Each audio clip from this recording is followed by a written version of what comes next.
오늘 우리에게 주신 하나님 말씀 마태복음 5장 13절에서 16절까지 함께 받들어 읽겠습니다.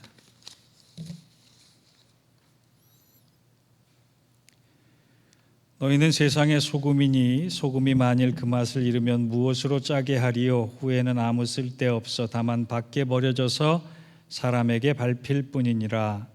너희는 세상의 빛이라. 산 위에 있는 동네가 숨겨지지 못할 것이 사람이 등불을 켜서 말 아래 두지 아니하고 등경 위에 두나니 이러므로 집안 모든 사람에게 비치느니라. 이같이 너희 빛이 사람 앞에 비치게 하여 그들로 너희 착한 행실을 보고 하늘에 계신 너희 아버지께 영광을 돌리게 하라. 아멘. 이는 하나님 말씀입니다. 자리에 앉으시기 바랍니다.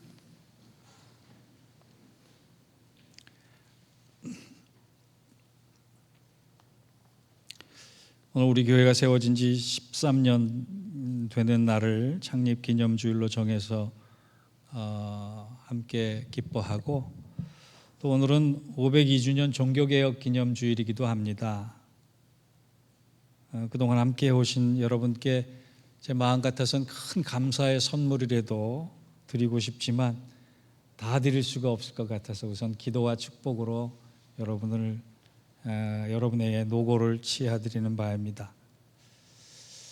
오늘 제가 말씀을 준비하면서 한 주간 내내 교회의 세월 가운데 함께 하신 하나님의 은혜도 감사했지만 또 한편으로는 안타까움도 굉장히 컸습니다.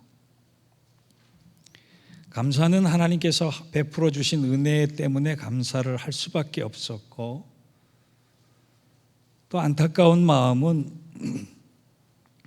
과연 교회를 세우신 하나님의 기대에 우리가 얼마나 응답하고 있는가라고 하는 책임감 때문에 그렇습니다.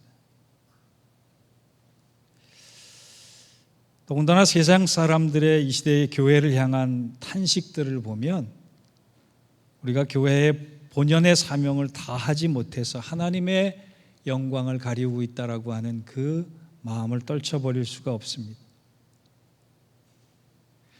피터 세비지라고 하는 신학자는요, 현대인들이 교회를 바라보는 시각이 4가지가 있다 이렇게 얘기했습니다. 첫째는 교회를 교회로 보지 않고 강의실로 보는 거예요. 모이기는 하는데 성경 말씀만 배우는 거예요. 성경 말씀만 배우고 성경 말씀대로 살지 않았기 때문에 강의실과 똑같다. 둘째는 교회를 극장으로 봤습니다. 교회 가보면 요즘 볼거리들이 참 많다 그래요. 찬양도 세련되게 하고 인류 음악가들이 연주하고 건물이며 교육관이며 주차장이며 볼거리가 참 많다 그래서 교회를 극장으로 본다 그래요. 세 번째는 교회를 회사로 본다 그럽니다. 교회도 나름대로의 이익을 창출해내는 곳이어서 그 이익을 만들어내는데 그 이익이 어디에 쓰여지는지는 잘 모르겠다 그렇게 보는 겁니다. 그리고 네 번째로 세상 사람들은 교회를 사교클럽, 친목회로 본다 그래요. 도저히 그 안에 들어갈 수 없을 정도로 끼리끼리의 군상들이 모여있다라고 그렇게 비판을 한다는 겁니다. 여러분, 세상에서 교회가 왜 존재하는지, 왜 모이는지 알 수 없다는 이야기를 우리가 들어야 하는 이 사실이 굉장히 아픈 사실이에요.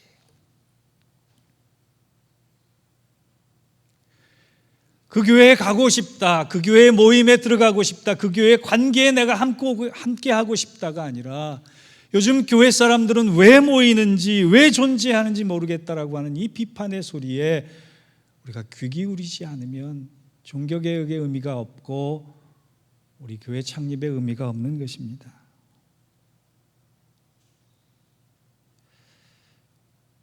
한국교회가, 이민교회가, 미국교회가, 아니 전 세계 교회가 많은 수로 존재하지만 큰 위기 앞에 놓여 있음을 인식해야 될 때가 왔습니다. 오늘은 제가 좀 심각하게 말씀을 전할지 모르지만 우리 오늘만큼은 하나님 앞에 우리 자신들을 돌아보며 앞으로 어떤 모습으로 교회를 만들어가야 할 것인가, 세워가야 할 것인가, 헌신해야 할 것인가, 존재해야 할 것인가에 대한 대답을 오늘 말씀 가운데 함께 얻기를 원합니다. 예수님은 오늘 본문에서 말씀하셨어요. 너희는 세상의 소금이다. 너희는 세상의 빛이다. 과연 이 말씀대로 존재하기 위해서 우리 교회가, 아니 이 땅의 교회가 어떻게 해야 되겠는가? 첫째로는 이 시대의 교회, 이 땅의 교회들은 나이값을 할 수 있는 교회가 되어야 된다는 거예요. 공교회의 역사가 2000년이 넘었습니다. 종교개혁의 역사가 500년이 넘었습니다. 미국의 최초의 한인교회가 하와이에 세워진 지가 116년 전의 일입니다. 뉴저지 땅에 한인교회가 1967년에 처음 세워졌기 때문에 52세가 되었습니다. 우리 교회도 13년 청년이잖아요. 그런데 이 연수가 쌓여져 있는데 우리는 과연 그만큼 성숙했는가라고 하는 것에 자신 있게 대답할 수가 없다는 말이에요. 음식도 시간이 지나면 발효가 돼서 생명의 양식을, 의지를, 기운을 공급해주는 음식이 있는 반면에 시간이 지날수록 썩어서 부패하는 음식이 있어서 냄새나는 음식 때문에 쓰레기장이 되는 음식도 있어요. 교회도 마찬가지라고 생각합니다. 발효가 돼서 성장하고 성숙하는 교회가 있는 반면에, 그래서 거룩한 향기를 내서 세상의 희망이 되기도 하고 하나님의 자부심이 되기도 하는 교회가 있는 반면에, 교회가 썩어서 악취가 나서 세상에 짓밟힘을 당하는, 하나님께 수치심을 드리는 그런 교회도 분명히 있다라고 하는 거예요. 왜 주님께서는 소금을 말씀하셨는지 아십니까? 소금은 그 시대에 가치 기준을 제공하기 때문에 그렇습니다. 로마 시대에는 공무원의 봉급을 소금으로 줬다 그래요. 이를 라틴어로 셀러리움이라고 그럽니다. 그래서 이 셀러리움에서 영어에 셀러리가 나왔어요. 봉급이 나왔어요. 모든 사람들이 소금으로 봉급을 받았기 때문에 로마 군인들도 소금으로 봉급을 받았습니다. 그래서 슬로디어라고 하는 소금을 봉급으로 받는 군사, 이런 말이 나왔어요. 그래서 이 슬로디어에서 솔저가 나온 겁니다. 당시 소금은 사회의 가치 기준이었어요. 그 사람이 얼마큼 훌륭한 일을 했느냐, 그것을 결정하는 것이 소금의 양이라고 하는 거예요.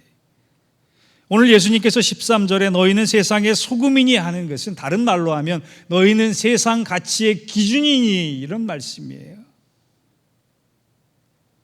과연 세상 사람들이 저 사람 보고 따라가고 싶다, 저 교회 저 사람 다니는 교회 다니고 싶다, 저 사람 믿는 예수 믿고 싶다라고 하는 얘기가 우리의 삶의 기준으로 제공되고 있는가? 우리가 부르심 앞에 처절하게 한 번쯤 돌아봐야 합니다. 우리 새벽기도 시간에 사도행전을 살펴보고 있는데요, 사도행전을 보면 무명의 사람들이 헌신한 안디옥 교회가 세상을 바꾸고 사회를 바꾸고 가정을 바꿨던 일들이 있었어요. 교회가 그렇게 존재해야 됩니다. 교회가 바로 사회가 혼돈할 때 기준이 되어야 하고 중심이 되어야 하고 기대가 되어야 하고 희망이 되어야 하는 게 교회의 존재의 이유입니다. 그런데 우리의 모습이 어때요? 우리 서로 사랑하자라고 하는 책에 이런 짧은 얘기가 나옵니다. 대학교에서요, 중간고사를 앞두고 학생들이 밤새 시험 준비를 하는데 교수님이 무슨 사정이 생겼다고 시험을 좀 뒤로 미루겠다고 얘기를 했어요. 학생들이 그 자리에서 웅성거리면서 한 학생이 대표로 일어나서 교수에게 이렇게 항의했습니다. 교수님, 우리가 밤새워 준비한 공부가 며칠 뒤로 미뤄지면은 무슨 소용이 있겠습니까? 다른 시험에도 차질이 있으니까 오늘 당장 다시 시험을 봤으면 좋겠습니다. 교수님이 깜짝 놀라서 그 학생한테 자네 이름이 뭔가? 라고 물어봤어요. 이 학생이 당황해서인지 제 이름은 기어가는 목소리로 정철입니다 이렇게 얘기했거든요. 이 학생이 생각하기에 교수님에게 대든 것이라고 그래서 교수님한테 찍힐까 봐 제 이름은 정철입니다.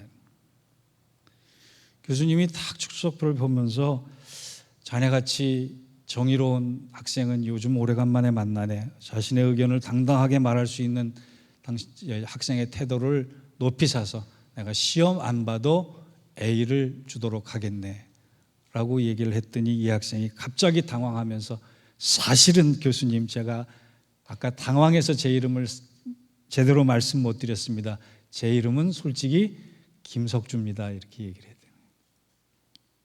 부끄러운 일 앞에 당당치 못한 일 앞에 자신의 모습을 감추는 것이 바로 우리들의 모습이 아닌가 생각이 해요.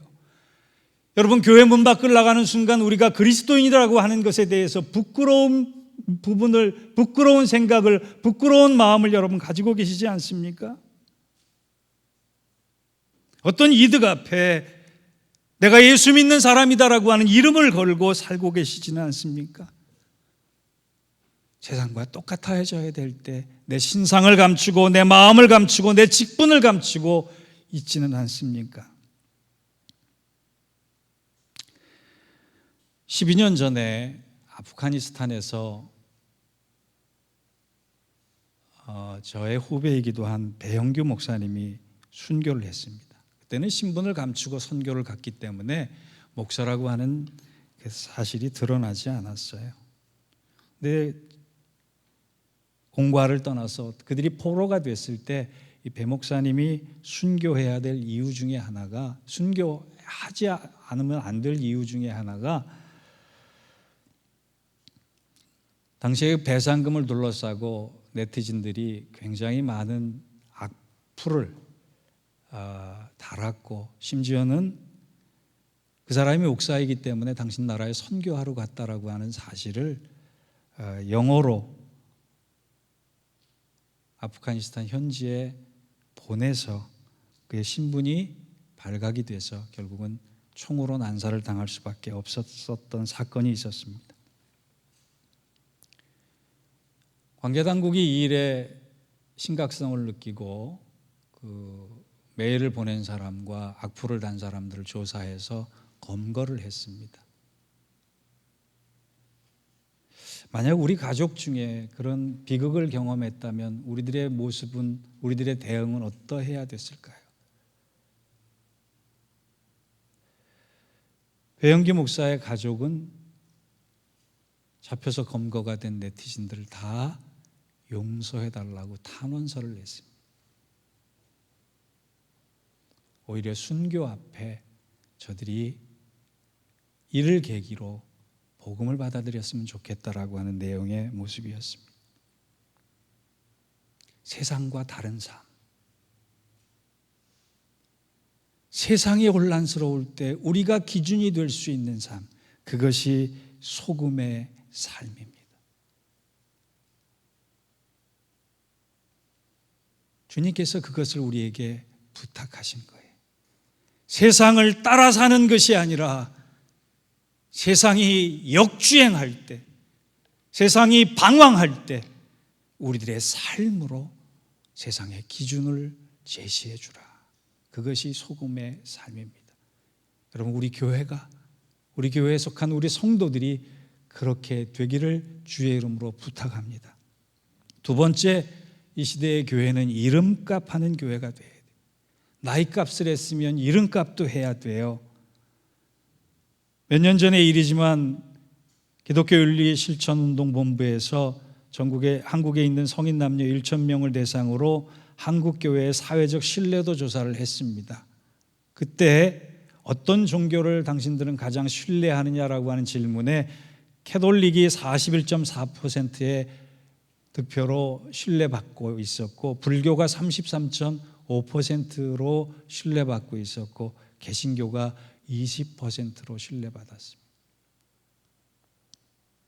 여러분 거기에서 20%는요 교회 다니는 사람의 숫자예요. 나머지 80%는 개신교를 신뢰하고 있지 않다라고 합니다. 심지어 인터넷상에는 사랑의 교회를 사망의 교회로 부르기도 하고요, 소망교회를 절망교회로 부르는 그런 시대가 됐습니다. 교회마다 간판에 내건 자기들의 이름값을 하기 위해서 애쓴다면 이런 결과가 나올까요? 이름값 한다라고 하는 얘기는 다른 말로 하면 없어서는 안 될 존재가 되어야 한다는 말과 똑같은 거예요. 주님께서 오늘 말씀하셨어요. 너희는 세상의 소금이다. 너희는 세상의 다이아몬드다. 너희는 세상의 진주다 말씀하지 않으셨어요. 왜인지 아세요? 소금은 없어서는 안 될 것이기 때문에 그렇습니다. 어디서나 볼 수 있지만, 쉽게 만날 수 있지만, 집집마다 가득히 있지만 없어서는 안 될 존재. 그래서 히브리 사람들은 소금 같은 사람이라고 하는 것은 저 사람은 믿을 만한 사람, 저 사람은 신실한 사람, 저 사람은 기대되는 사람, 저 사람은 없어서는 안 될 사람이라고 하는 얘기와 똑같은 것입니다. 우리 교회도 예인교회라고 하는 이름을 가지고 있습니다. 예인교회 이름이 공모가 되기 전까지요, 제가 미국에 유학 와서 첫 설교를 아마 한 달 반 만에 어떤 문제가 있었던 교회에서 하게 되었는데, 그때 교회에 분쟁이 생겨서 설교를 하러 갔을 때 말씀의 주제가 사랑이었어요. 사랑에 대해서 다들 아멘하고 사랑합시다에 대해서 다들 아멘했는데 예배 끝나고 친교 시간에 친교실에서 베이글 던지고 싸우더라고요. 저는 한국교회에서 볼 수 없었던 광경이었기 때문에 너무나 큰 충격에 사람이 주인이 되면 이렇게 되는구나라는 생각에 예수님 주인 되어야지만 이민교회는 바르게 되겠다라고 하는 생각을 가져서 예인교회의 이름을 내놓게 됐습니다. 그런데 우리 교회가 예수님 주인이신데 예수님 없으면 되겠습니까? 예수님 안 믿으면 되겠습니까? 다른 걸 다 자랑하지 않아도 예수님과 복음을 자랑하는 이름값하는 우리 교회, 우리 성도들 되기를 주의 이름으로 부탁합니다. 마지막 세 번째로 이 시대의 교회는 믿음값을 하는 교회가 되어야 하겠습니다. 1968년에 로버트 케네디가 대통령 후보로 나섰을 때 존 F 케네디 대통령의 어머니였던 로즈마리 케네디가 훌륭한 지도자의 어머니로서 존경을 받는 대상이었습니다. 그런데 두 번째 이 아들을 다시금 흉탄에 있지 않고 대통령으로 만들기 위해서 집안의 돈을 다 끌어모아서 대통령 선거에 선거 자금을 많이 뿌렸던 적이 있었습니다. 그때 사람들이 정치를 상업으로 만든다고 비난을 많이 했어요. 그러자 이 로즈마리 케네디가 케네디 여사가 전국에 방송되는 TV 프로그램에 출연해서 한 말이 아주 유명했습니다. 내 돈 내 마음대로 쓰는데 무슨 상관이냐. 그 말이 아주 크게 유행했던 적이 있습니다. 그때 일보다 한 100년 전쯤에 1780년경에 영국의 로버트 레이크스라고 하는 사람이 있었습니다. 이 산업혁명 이후에 돈을 많이 벌었던 사람이에요. 자기의 돈을 많이 벌은 양심에 자기만 돈을 벌면 안 되겠다는 양심의 가책 때문에 형무소를 찾아가서 범죄를 저지를 수밖에 없었던 사람들을 위로하고 격려하고 권면하기 위해서 매일 빵을 잔뜩 사들고 형무소를 가서 사람들에게 회개를 촉구했습니다. 그런데 빈부격차가 심해지면서 사회에 범죄율은 높아가고 잡혀져 오는 사람들은 점점 많아졌을 때 이 사람이 생각해낸 게 있습니다. 감옥 안에 있는 사람을 변화시키는 것이 아니라 감옥 밖에 있는 사람들부터 교육하는 게 먼저겠다. 그래서 자신의 전 재산을 털어서 교회 옆에 근사한 건물을 사가지고 길거리에 아이들부터 불러다가 교육을 시키기 시작했습니다. 그 일이 썬데이 스쿨이 됐어요. 주일학교가 1780년에 로버트 레이크스에 의해서 시작된 겁니다. 한 사람의 돈은 내 돈 내가 마음대로 쓰는데 무슨 상관이냐, 나는 내가 정한 목표만 가지고 이루면 돼라고 얘기했을 때 또 한 사람은 생명을 살리는 일을 할 수밖에 없었다라고 고백해요. 여러분은 여러분의 믿음을 어디에다 사용하십니까? 우리는 우리 교회의 믿음을 어디에 사용하고 있습니까? 주님께서 14절에 너희는 세상의 빛이라 산 위에 있는 동네가 숨겨지지 못할 것이요 사람이 등불을 켜서 말 아래 두지 아니하고 등경 위에 두나니 그랬어요. 이 등경 위에 둘 때 모든 집안 사람에게 비춘다. 여러분 여기서 말이라고 하는 것은요 곡식을 계량한다라고 하는 뜻이에요. 지금 우리말로 하면 뎃박이라 그러나요? 곡식의 양을 측정하는 기계 있잖아요. 그걸 얘기하는 거예요. 불을 켜놓고 그걸로 덮어두면 무슨 소용이 있어요? 빛의 의미가 아무것도 없는 거예요. 우리가 교회가 그리스도인이 아무리 자기의 이름을 그렇게 얘기하고 다녀도 빛된 존재, 세상을 비칠 수 있는 존재가 되지 않으면 세상은 우리들에 의해서 밝아지지 않습니다. 오히려 더 어두워질 수 있습니다. 이럴 때 우리가 믿음의 값을 해야 합니다. 워렌 위어스비 목사님이 이런 말씀을 했어요. 교회의 사역이 보여주기 위한 것이 되고 예배당이 극장이 되고 회중이 그저 보기만 하는 청중이 되고 예배가 구경거리가 될 때 사람들의 박수와 인정이 성공의 척도가 되는 때가 올 것이다. 그러나 사역이 하나님의 영광을 위한 것이 될 때, 하나님의 뜻을 위한 것이 될 때 하나님의 임재가 그들에게 함께할 것이다. 심지어 구원받지 못한 사람들도 고개를 숙이고 하나님의 임재가 있는 현장에 예배할 것이다. 그리고 고린도전서 14장 25절의 말씀처럼 하나님이 이 가운데 계시다라고 하는 고백이 곳곳에서 터져 나올 것이다. 여러분, 우리의 믿음은 우리 자신만을 위해서 살도록 만들어지지 않습니다. 주어진 것이 아니에요. 우리가 믿음 가지고 기도하고 사랑하고 하나님의 뜻을 위해서 예배하고 그것을 삶으로 감당할 때 사람들은 우리를 보며 하나님이 저가들 가운데 계신다, 이 말씀을 들을 수 있어야 하는 것입니다. 사랑하는 성도 여러분, 우리 교회가, 우리 교회에 속한 우리 자신들이 세상의 기준이 되는 삶을 삽시다. 없어서는 안 될 존재가 됩시다. 모든 사람에게 빛을 비춰서 세상의 밝은 진리를 드러내고 하나님의 영광을 드러내서 우리 가운데 하나님이 계시는구나를 증거할 수 있는 귀한 공동체. 이제 새로운 역사의 발걸음을 오늘부터 14주년을 향해 써내려가는 저와 여러분 되기를 주의 이름으로 부탁합니다.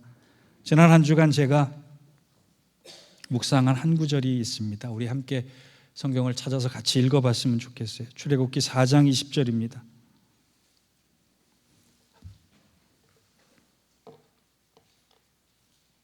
출애굽기 4장 20절.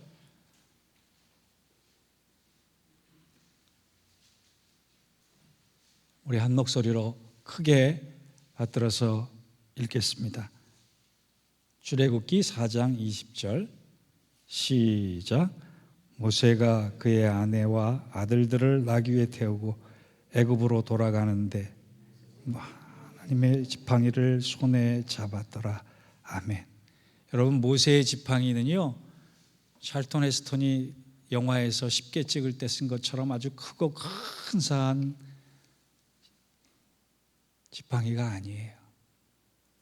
터키의 박물관에 가보면 모세의 지팡이가 아주 작고 작고 가느다란 막대기 같이 전시되어 있어요. 미디안 광야에는 큰 나무가 없습니다.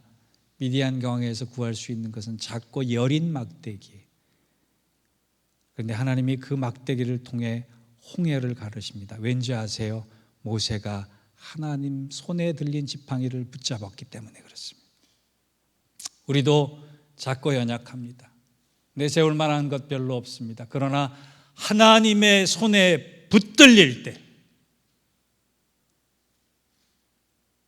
하나님께서 우리를 사용하셔서 소금과 빛이 되게 할 것입니다. 그 은혜와 축복이 우리 모두에게 우리의 미래에 함께 하기를 주의 이름으로 축원합니다. 기도하겠습니다. 하나님, 우리 교회, 우리 성도들, 목사인 제 자신부터 나이값, 이름값, 믿음값 하는 교회와 성도가 되게 하여 주시옵소서.